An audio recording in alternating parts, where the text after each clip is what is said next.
गई है। अगली खबर, भावांतर योजना में गड़बड़ी के आरोप, निराधार सोनू ट्रेडर्स को मिली राहत। बिना कृषि उपज मंडी के भावांतर योजना के अंतर्गत गड़बड़ी को लेकर एक व्यापारी पर लगाए गए आरोप जांच के बाद निराधार पाए गए हैं। मामले में राहत देते हुए संबंधित फर्म की बंद आईडी को पुनः खोल दिया गया है। जानकारी के अनुसार एक व्यापारी द्वारा भावांतर योजना में अनियमितता किए जाने का मामला सामने आने पर संयुक्त संचालक के आदेश पर मंडी सचिव द्वारा व्यापारी के विरुद्ध प्रकरण दर्ज करने हेतु पुलिस को प्रतिवेदन भेजा गया था। हालांकि विस्तृत जांच के बाद यह स्पष्ट हुआ कि सभी स्टाफ सही पाए गए, जिसके बाद संबंधित व्यापारी की आईडी खोल दी गई।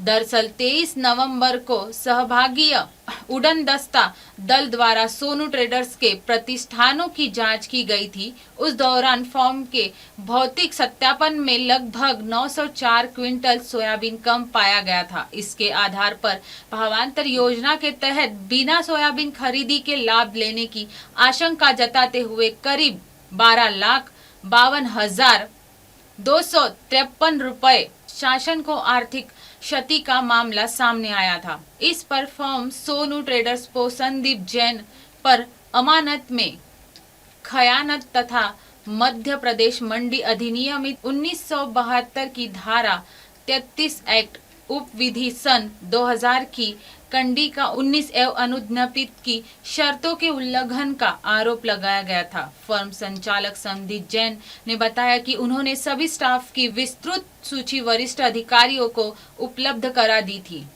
इसके पश्चात की गई पुनः जांच में सभी तथ्यों को सही पाया गया, जिसके चलते फर्म आईडी दोबारा खोल दी गई। इस संबंध में मंडी सचिव कमलेश सोनकर ने बताया कि सोनू ट्रेडर्स द्वारा स्टॉक में किसी भी प्रकार की गड़बड़ी सामने नहीं आई। वरिष्ठ अधिकारियों के निर्देशन में जांच पूर्ण होने के बाद सभी आरोप निराधार पाए गए, जिसके चलते फर्म की आईडी बहाल कर दी गई है। बिना एमएनएस न्यूज से लक्ष्मण सिंह राजपुरोहित की खास रिपोर्ट।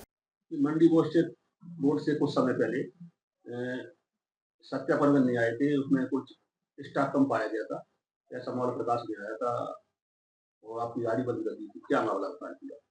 23/11 को आंचलिक बोर्ड सागर द्वारा हमारे यहाँ सत्यापित करने के लिए टीम आई थी। पूरा हमारे यहाँ जो भी सोयाबीन और रखा हुआ था उनको जांच पूरी करवा दी गई और उसके बाद करीब 4 बजे टीम आई थी। 6:30 तक जांच चली। 6:30 पे उनको जो पोर्टल पे दर्ज होता है 960 कुंटल 10 किलो, हमने उनसे पूछा, साहब इसका तो आपने पूछा ही नहीं है किसी पर कहाँ रखा हुआ है माल। तो फिर हमने उनको आवेदन दिया कि 960 कुंटल यह माल हमारा चौधरी वेयर हाउस खुरई में रखा हुआ है, इसकी आप जांच कर लें। तो उनका इस विषय में कहना था कि बिना मंडी के ही आदमी, जो मंडी के आदमी रहेंगे वही जांच करने जाएंगे, आप बिना मंडी को आवेदन दे दो। तो हमने कहा आवेदन आप ही दिलवा दीजिए, नहीं तो वो आवेदन नहीं लेंगे। तो उन्होंने उसी समय आवेदन दिलवा दिया। बनवारी जी से आवेदन है, उसकी प्रतिलिपि हमारे पास है, मैं आपको प्रस्तुत भी कर रहा हूँ। और चौधरी वेयर हाउस की रसीदें भी हैं। चौधरी वेयर हाउस का हमारे रसीदों का पूरा विवरण दिया गया है और हम आरओ का भी आपको, जो सरकारी गवर्नमेंट से हमने आरओ खरीदा था उसका भी हम आपको वो दे देते हैं, आरओ का क्रमांक वगैरह सब कुछ। ये सब प्रकार की जांचें होने के बाद हमारे द्वारा उसी समय मतलब आंचलिक बोर्ड पे गए थे, तो उन्होंने कहा भी भैया भावांतर योजना चल रहा है, अभी आपका कोई मुद्दा नहीं सुना जाएगा। तो 15 दिन बाद ही उनने आंचलिक बोर्ड वालों ने खुरई के सचिव को सूचित किया गया कि आप उनकी जांच की जाए। हमने उनको जांच की जाए तो उन 20 दिन बाद 25 दिन बाद करीब खुरई मंडी से उनकी जांच हुई, जिसमें वो सोयाबीन जो रखा था वो सही पाया गया और किसी प्रकार का नहीं हुआ। और हमारी आईडी भावांतर योजना के बाद तुरंत चालू हो गई। इसमें क्लीन चिट हमें आंचलिक सागर वालों ने दी। आपकी फर्म का क्या नाम है? हमारी फर्म का सोनू ट्रेडर्स नाम है।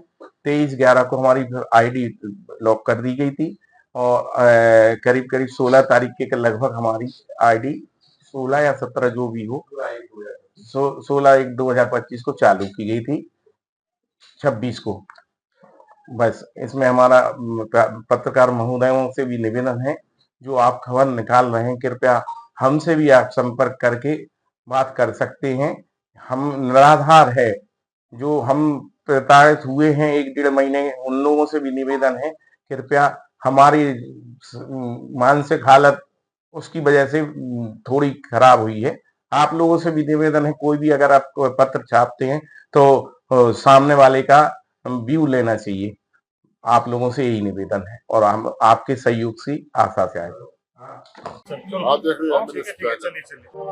आप देख रहे हैं एमएनएस न्यूज, सच जरूर।